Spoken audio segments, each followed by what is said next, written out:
All right, today's show is one for the record books. Joining us today is the king of charisma. He is a global icon, and people hang on to his every word. You may have seen him cause quite a buzz in 2015. Ladies and gentlemen, please help us welcome the Pope, Elijah Burke. Mr. Burke, thanks so much for joining us today. How's it going tonight? Man, I got to tell you, if it wasn't going any type of way that Pope himself expects it to go, then it's definitely going good now after that grand introduction. I kind of like that, Daddy. What did you use? I got to remember that term. Pope may drop that on Impact. The king of charisma. King of charisma. Yeah, like that. Absolutely. Not a captain, but a king. I dig that. Yeah, absolutely. Now, there's no denying that 2015 was the year of the Pope. It's great to see you back in Impact Wrestling. Your voice is now being heard as you commentate matches each week. Do you think that this is the right fit for you right now, doing commentary? Absolutely.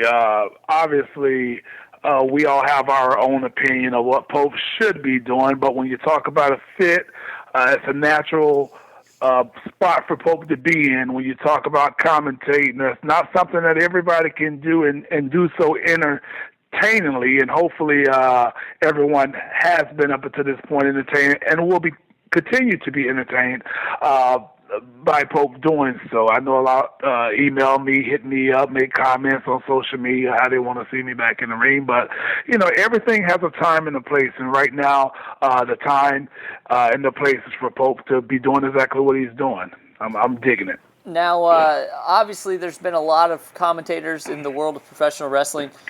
Did you have any inspirations going into this commentating gig? Like, Bobby Heenan. Bobby Heenan, all right. Yeah, straight off the bat. Bobby Heenan, Jesse Ventura, and Macho Man Randy Savage. It's very cool and very awesome when someone can come from the ring and then translate to the audience, the viewing audience, a different perspective from someone, if you will, who have been in the ring and now sitting beside, an analyst like a Josh Matthews, just to give that different insight. Now, a lot of people probably don't realize how much power commentators have, in the sense that you can almost make or break a superstar, in the sense that, if you're having a day where you don't really enjoy what this person's doing, do you think that's that people realize that, or do you think it's something different? You know what? I see your point, but I'm going to raise you one, because you have to understand that while I do think people see that, I think people also know that their voice has just as much power nowadays than that of the commentators themselves, because the commentators can be singing praises of an individual, but because of the wrestling viewing audience now has such a large voice via social media and what is it called, the internet wrestling world, so they have that voice now, but to your point, a commentator and an analyst and journalist, whoever it is sitting behind the microphone, they absolutely have the ability to lend credit or discredit the individual that's in the ring. But again, man, the viewing audience now, the internet community, they have the ability to say, hey, we dig it or we don't. We're overriding what you say or what you feel. I mean, we see it all the time.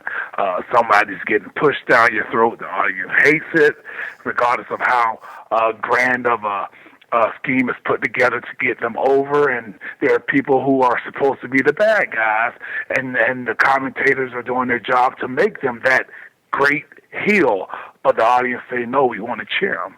But you definitely have a valid point, but I think a lot of that has really changed. So nowadays you just what Pope tried to do is just call it and respond to the action that's going on in the ring as if he is a member, somewhat per se, of the viewing audience. Because I'm watching it like I'm at home with my best friend, or a nagging friend, that is, like a Josh Matthews. That's awesome. Now, obviously, we said it in the introduction, you are the king of charisma, maybe even the most charismatic wrestler ever. Do you think that charisma is something that you can be taught in the world of wrestling, or is it something that you have to be born with? Well, obviously, Pope can't be the most charismatic ever. I do appreciate that. There's so many that Pope looked up to and came behind. I would like to think that I will be remembered as one of the most charismatic ever. But that is something that cannot be taught, man. That's something that you just got to have. You can't teach it. You can't train someone how to be charismatic. They either have it or they don't. And you know, that all goes along with how comfortable an individual is with themselves. Pope oftentimes, you know, I say things that are way out there, or Pope may make a popeism. You understand what I'm saying? And just make it my own. It don't have to be a word, but if Pope says that word and it comes across in the manner that it does, it's because it's meant to, and you'll kind of get where he's going with that. Oh, absolutely. So you know, so I kind of roll with it, and that's part of being charismatic. You just kind of go with the flow and let you be you. So whatever happens, and you convey it to whatever the situation is at the time. Now, you mentioned that a lot of people are trying to tell you what you should be doing, shouldn't be doing. You're close to the ring now on a weekly basis. I'm sure you have the itch to get back into the ring at some point. With that being said, you know, a lot of people probably know it, maybe some don't. You used to be a boxer. You're born to be a prize fighter. So would it have to be you being put in the championship picture to get you back into the ring? You know, I've said it over and over, time and time again. I mean, something drastic would have to happen that would really POP, that pops Pope, if you will. And by pop, Pope means piss off Pope, to get me back in there. But outside of that, you know, it would have to be championship. It has to be some gold, because it makes no sense at this given time, being in the position that I am, to step back in unless it's meaningful. And you know, just don't want to get back in there just for the sake of getting back in there. I mean, Pope is still wrestling to this day, but to get back inside the six-sided ring on a regular basis for whatever reason, it has to, you know, just be validated. And just to hop in there for the sake of hopping in there and having a match is not, you know, Pope would just rather sit behind the desk and play his part, and that part is to get over the talent. I have no problem getting over the talent and adding to the program in the manner in which I have. Well, let's say that I mean, it's well known that you've taken on some of the greatest legends in the world of wrestling. Who is out there today, maybe, that you haven't got the chance to fight, that may be a somewhat of a dream opponent for you? Well, right now, Impact Wrestling, there was a guy that came in kind of riding on the heels of what Pope was doing, who Pope is, and is a bit of a nuisance, of a pest, if you will, you know, because of his bloodline, and that will only be EC3. Yep. And so, you know, him and his man Dinosaur, you know, I've been very vocal about how much disdain I have for the way those two have run amok over, you know, Impact Wrestling, and how they just total disregards to the rules, to the World Title Series, and everything that has taken place. So, if anyone, it will, you know, be them. There's a bug a fly that flies around me that bugs me often, and that's Robbie E. But I'll take care of him on the outside of the ring. Yeah, absolutely. That's a very interesting exchange, and it's very entertaining. I have to say, the social media back and forth is pretty amazing. So, well, you know, some folk they need a little something extra to feel validated in life, to feel like they're worthwhile. And, if he can have a little exchange with Pope here and there over social media, I just try to make the kid night. That's all. I just try to make the kids day. Yeah, absolutely. Now, we got to backtrack a little bit. I'm, doing research for the show. We, come across a lot of information, and I have to say the story of Elijah Burke is an inspiring one. You were at one point an officer of the law. How, for anybody who doesn't know, how did that happen? Well, straight out of high school, straight into the police academy, straight into corrections, and then became dual certified. So inspiring to me, to say the least, myself, because I had no idea what, where, how all this would happen, but it did, and that was, through persevering, through hard work, through staying determined, regardless of what anyone told me, how anyone labeled me, how anyone looked at me. Many thought that, I wasn't the best kid, but God knows I wasn't the worst either. And by that, I just mean Pope was very devious at times. Got in trouble just for laughing. I love to have fun, and I think that comes across on television. That comes across with everything that I've done on the worldwide stage throughout the past 12 so years. So I just love to have fun, love to laugh, love to have a good time, and that often, got me in trouble. Mm-hmm. But I stayed the course. Graduated from school, enrolled in the police academy, went straight into corrections, went back to college, got dual certified to go to the streets, had to finish my degree to get my own car and become sworn in and all that other stuff, just another step. But that's when WWE opportunity happened. And I saw it, I took it, I went after it. And I think as an individual in life, we all should always set goals. We can't just set one goal and be done.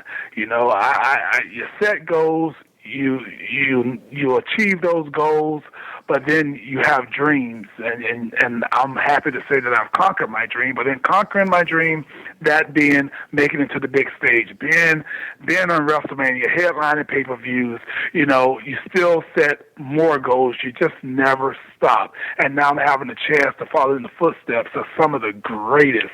Again, I've already named them, greatest commentators, left off one and Mr. Perfect, in the color commentator field, Bobby Heenan, Jesse Ventura, the American Dream, Dusty Rhodes, and the list goes on. But those are the guys right now that I'm trying to follow in their footsteps and set a whole nother standard, because we don't have those entertaining color commentators anymore. We don't have those color commentators in the last couple of years that go out on a limb and say what they feel, how they feel about somebody, and just kind of not going along with what's in front of you just for the sake. Me and Josh don't often agree, Dad, and I don't try to hide that. No. Josh Matthews has his views, and Pope has his views. And if I don't agree with it, then I don't agree. And I think that's great, because I'm not going to lie to the viewing audience. If the audience is seeing one thing, then now I'm seeing it too, so I'm not going to try to ignore what the audience is witnessing. I'm going to acknowledge it as well.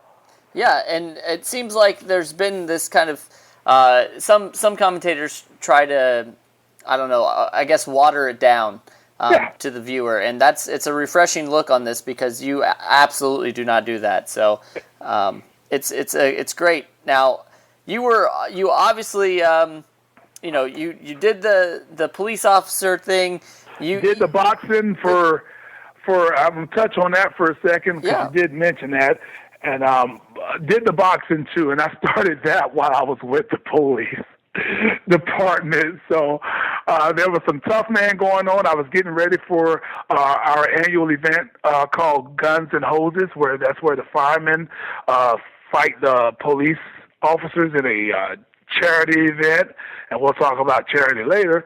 But the firemen and policemen, it's called Guns and Hoses, and a huge event all around the world, and obviously in local territories and whatnot. And that was something that drew my interest, and it drew my interest not because I wanted to be a boxer, but because I wanted to entertain.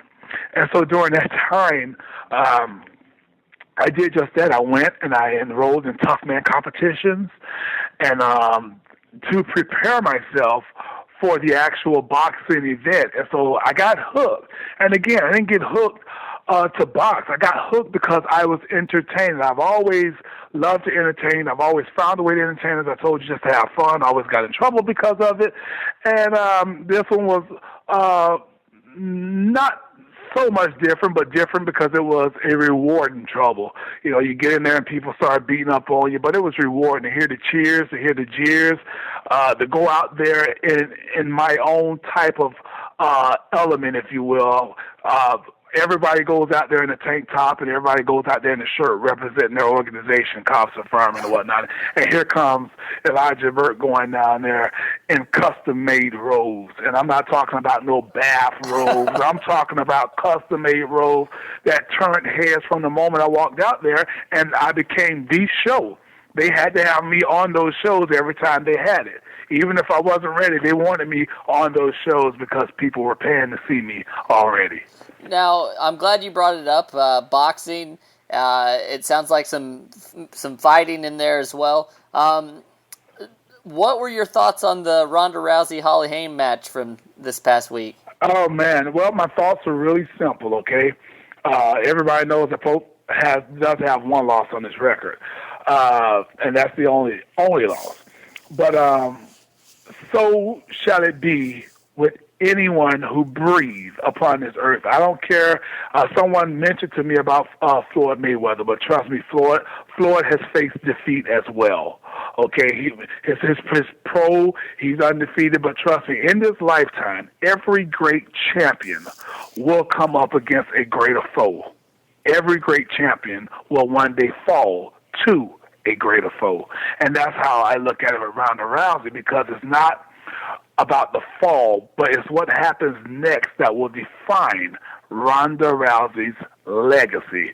But back to the fight itself, my friend, it was definitely, it was a shocker. And going into the second round, you already knew that there was desperation. There was a sense of urgency on Rousey's face. I mean, in her posture, you could see it. She was trying.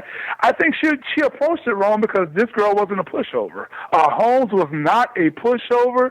She was not the typical that Rousey has always went up against, and Holmes was not in the least bit afraid of Rousey. She had Rousey's number, and she knew it, even in the first round. And when you talk about the hands, Daddy, Ronda was completely off her game. Look at how many times, I think she was more so worried about the kicks of Holmes that she wasn't even protecting her face the way she should have. Yeah.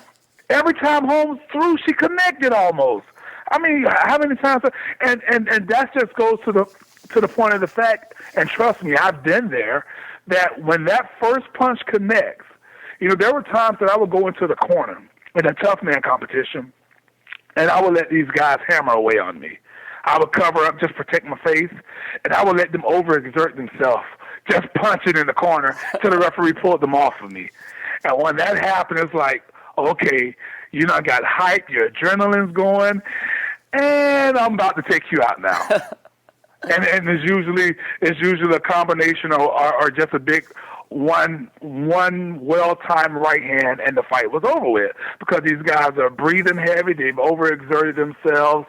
But there were also times, specifically in that fight that I mentioned, you know, when you get tagged and you're not expecting it, and you get tagged a certain way, it kind of throws you off your game plan.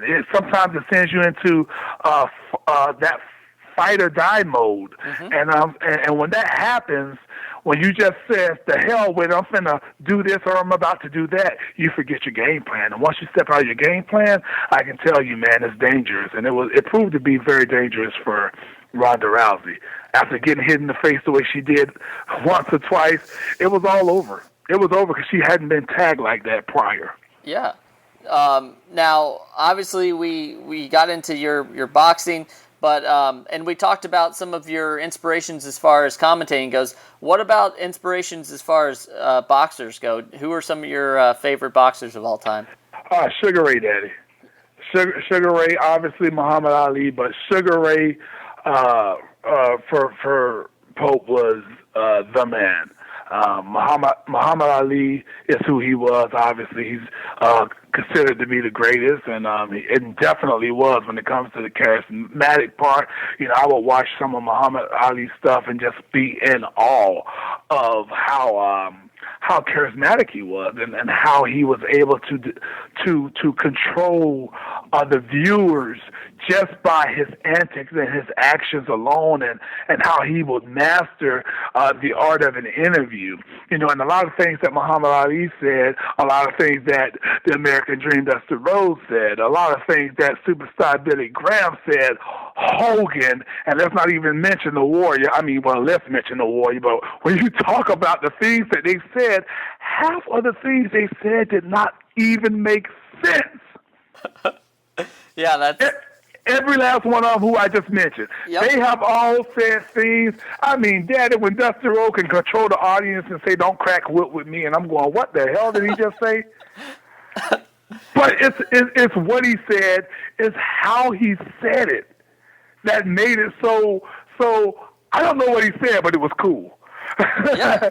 You know, I don't know what he meant by that, but it was awesome, because it's not necessarily what you say, it's how you say it. So every now and then, when old EB is in Pope mode, sometimes I'll say things that are just off the cuff, off the wall, but when I do it in the Pope manner, hopefully it translates the same way that, I don't know what he just said, but it was cool.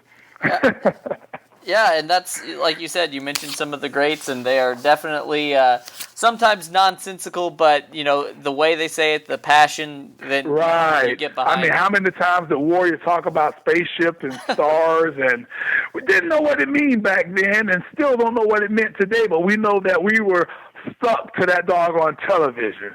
You know, when Hogan says, well, you know, brother, I've been to China, Africa, Japan, all points in between. Well, you know, and he goes into all that other stuff and about the power in the palm of the hand, and, you know, it's just the delivery and the passion and the story that they're trying to tell. You know, it just sucks you in, man. You also made a very impressive transition from boxing to professional wrestling. Not a lot of people can do that, go from one sport to another. Was that difficult? Was it a difficult transition for you, or was it pretty easy? Yeah, it was pretty easy, because I was wrestling while I was boxing. And by that, I mean wrestling being worldwide acknowledged nowadays as sports entertainment, and I was already entertaining. And that was my main goal. That was my main focus. If I could have walked out there to the ring and not been hit or hit someone one time, and just have been entertaining, I would have done it. There were times where I've knocked guys out, and I immediately fell down in the ring to check. I just never got off on it. Some people get off on that, but I don't like to hurt anybody. I don't want to hurt anybody, per se. I like to help people, and so if I ever was in a position where I knocked somebody out, the first thing I wanted to do was to check on them, and you know, once we got backstage, continue to check on them and let them know, you know, that, you know, it's all good, and make sure they're all right. Of course, we all knew what we were getting into, but you know, I kind of have a heart. But the transition part was not hard at all.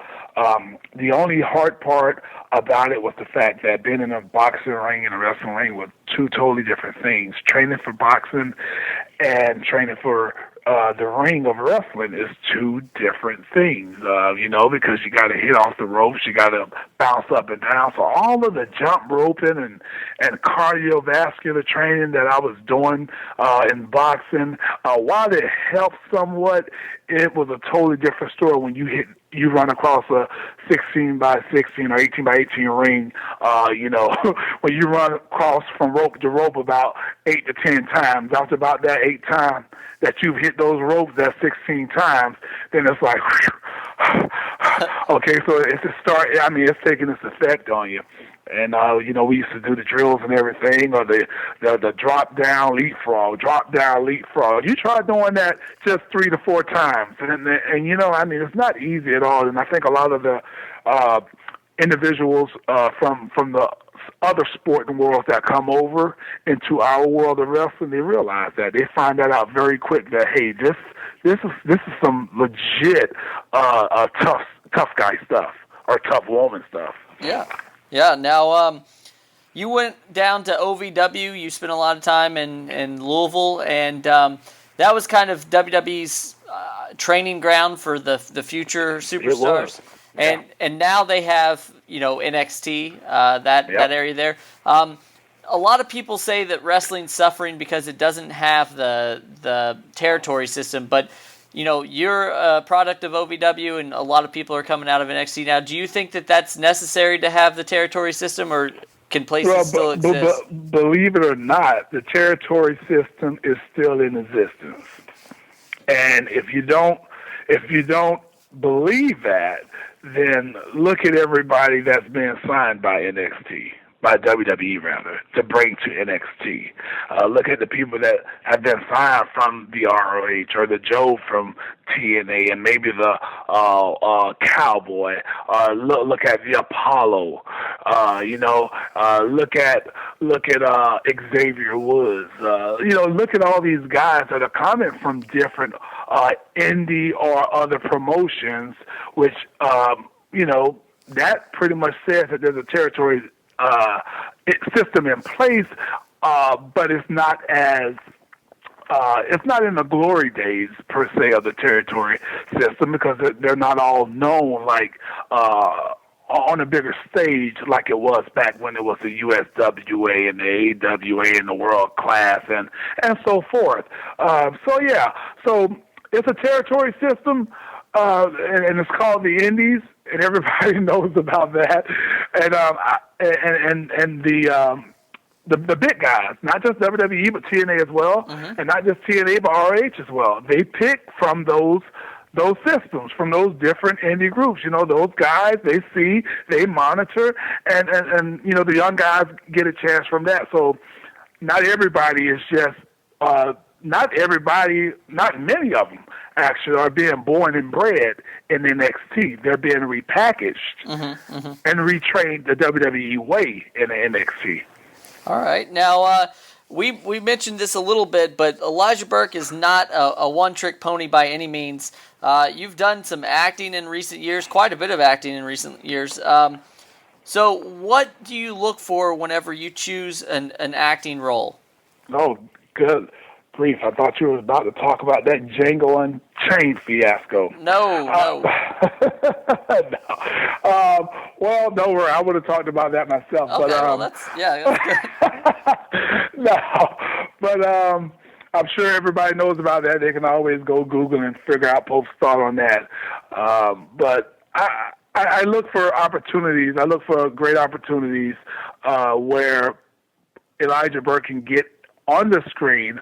I don't want to just go in and be in the background, but if a position comes up like with Tyler Perry, I had the opportunity to be on this show, The Have-Nots. I generally want speaking roles, and even though on that sitcom, they say, hey, look, we're going to feature you, because we want the old girl to hit on you or whatnot. But unfortunately, we have to remove the speaking role because we just want them to gawk over you. But you're going to be seen multiple times, and that's the whole point. The whole point is to be seen, to almost cross promote and let other people see you and kind of sell yourself and hopefully get another opportunity. I had a good part on USA's Necessary Roughness, where I played the bodyguard role as well. I went into the Batman Dark Knight when I did that, and we had a good deal set up, and they actually, stayed with me, stayed on me, like, hey, we really want you to come to this. We really want you to come. We want you to be a part of it. And they had me on the front line. They positioned me well. They knew who I was. And then they put me at the front line of the fight scene because they loved my look and they wanted me to be a part of it. And then the darn bastards didn't even use none of the footage. That shows me. So I was pretty hot about that. Yeah. Django was a great opportunity, Django Unchained. I have not seen that movie to this day. I won't go into detail, but I had to return to work, and that's just the bottom line. TNA was my bread and butter. They needed me back. I had to leave the set. I left the set to return to work, and because that was a day that I was featured, needed to be featured facially all through. Then they had to use my replacement, and so I lost that. And some people went, "Well, what about the stuff that you already shot with them?" Because I was on set for almost 2-3 months with Django Unchained. Sitting beside Quentin Tarantino, smack the guy on his big butt. We had so much fun, and with Sammy Jackson and speaking with Kerry Washington.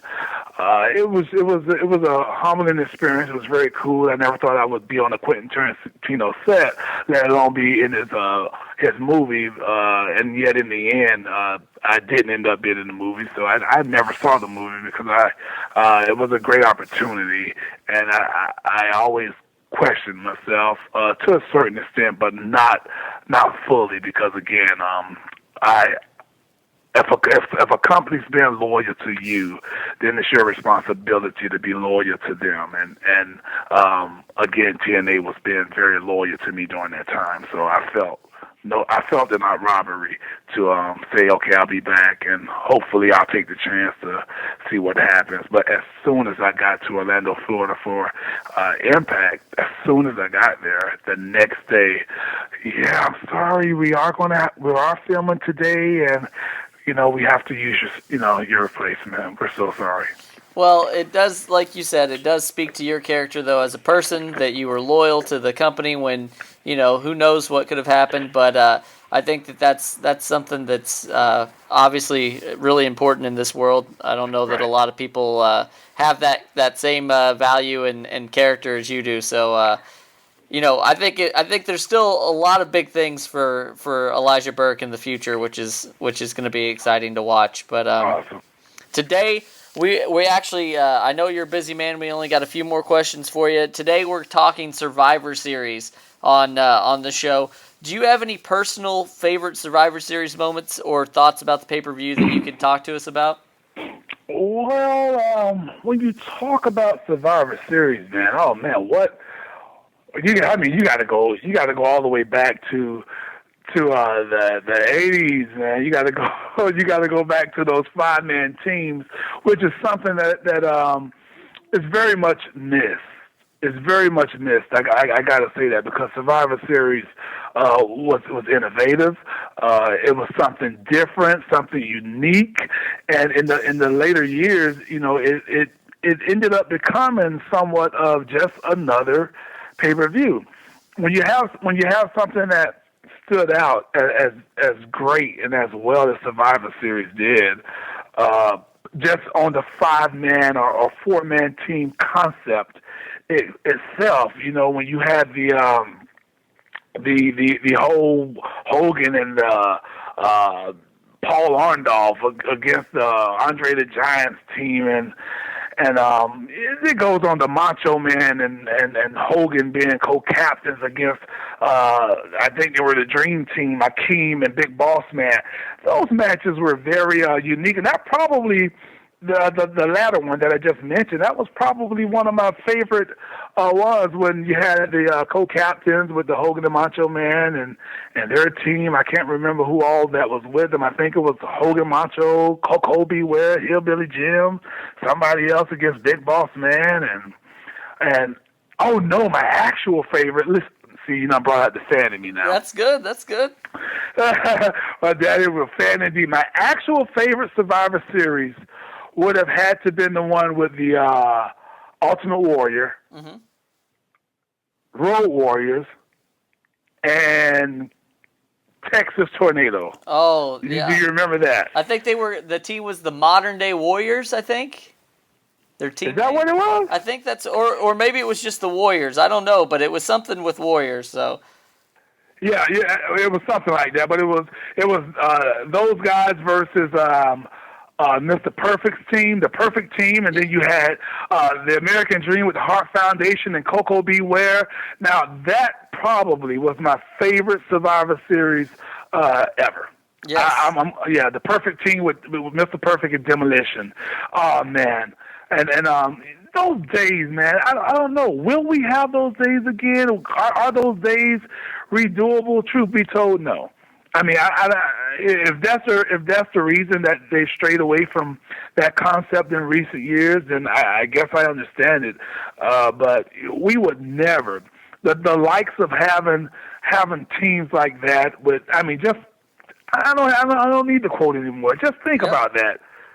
You know, the Road Warriors with Kerry, Von Erich, and the Ultimate Warrior. Well, I mean, never. You know, and what about the time when we had Hogan with Demolition and Jake the Snake? That's another. I would love to see those two teams face off. I think a lot of times in those dynamic setups of the teams, something that's always missing is you know, favorites versus favorites, because we always wonder. Yeah, we always wonder that, like, who's going to be what, and you know, sometimes we know we got to have the good guy versus his bad guy. That's the general concept. That's the way it is. I understand that, but sometimes I would like to see maybe do Survivor Series in a tournament bracket style, where, you know, this team lose, that team lose, and then the other teams go on to face the remaining team, or four teams go on to face to get the two teams. I don't know, or maybe just do it all in one night. But it'd be kind of cool to have the Ultimate Survivors as a team that'll put babyface teams against babyface teams. Okay, but I'm done on that right now. Well, I appreciate that. You know, you just mentioned good guys, bad guys. Elijah Burke, whether people want to acknowledge it or not, you are a good guy. You are doing some amazing work through your charity. It's TLC. Can you just talk to us about your charity? The Love Alive charity, I appreciate that very much. The Love Alive charity, Incorporated, which is also known as TLC, we refer to. A lot of people can find out about that from the ElijahExpress.com. Our official Love Alive charity org is still under construction, but we are a 501c3 nonprofit organization, and our mission is to basically seek to help improve the lives of the unfortunate, those that are in a lesser situation per se than others, you know, disadvantaged communities and low-income and impoverished families and neighborhoods. Basically, what I've done for the past 3 years, not just myself, I have to credit each individual that has donated over the course of the years. I always had something. I understand people do what they have to do, but when it comes to organizations, I've seen many nonprofit organizations. I've seen many charities feed the homeless, feed the sheltered, displaced families. I've witnessed it because I was an officer. I've seen, and sometimes the food. I would go. And maybe if you ever seen something like this on TV, or maybe on the Orange is the New Black, pretty cool show. But if you've seen the food that is served to these people, these folk, I understand you got to eat what you got to eat. You can't be choosy. I get that. You know why? Because I was a kid, and you know what else? There was times that I was hungry too, and I had to eat what was put before me. But being that I'm in a position to somehow, some way, try to make a difference. Sometimes I've seen food that are given to these people that are worse than jail food. I've been in the shelters. I've been in the homeless shelter. I have seen the food. I've been to the women's shelters. I have seen what they are serving these battered women and their kids. And sometimes it's nothing left to be desired, or nothing desirable. And so I decided that if I ever had the chance to make a difference, I would. And thanks to the little platform that the Lord has given me, I decided to do just that. And I, along with those who have supported me, we don't feed people out of the back of a soup truck. We don't feed them cold cuts and sandwiches, that peanut butter and jelly sandwiches. I go to the heart, downtown Jacksonville, Florida. We round up and get the word out to all the homeless. Myself, I, and my foot team, which is a helper. I drive all over to all of the shelters. I drive to all of the areas that I know the homeless are outside sleeping, gathered together, congregated around a barrel fire, and I let them know, and I give them a flyer tomorrow or in a couple of days, make your way downtown, because usually all of it's downtown areas are walking distance, and these folks, even if it's far away, they're starving, and to know that they're like, hey, I'm going to be there because this is something different. And what's so different about it? I'm feeding them out of Burger King. Well, you can comment there. No, yes, I'm feeding them out of Burger King. I get with Burger King. They allow me to use their property. Hundreds of homeless people are lined up around Burger King. And we not if anybody decide to come out there and hop in line for a free Whopper or a free chicken sandwich and stand an hour or so with some people that aren't hygienic, hygiene that isn't up to par, and that got their house on their back, then so be it. But that haven't been the case. Everybody that stood down in line for over an hour, 2 hours, people line up at 11 o'clock. I don't start the event till 1 o'clock. Homeless people pushing their buggies, riding their bicycles, coming out the shelters, and they will stand in line for a hot burger, a hot chicken sandwich, a hot rib sandwich.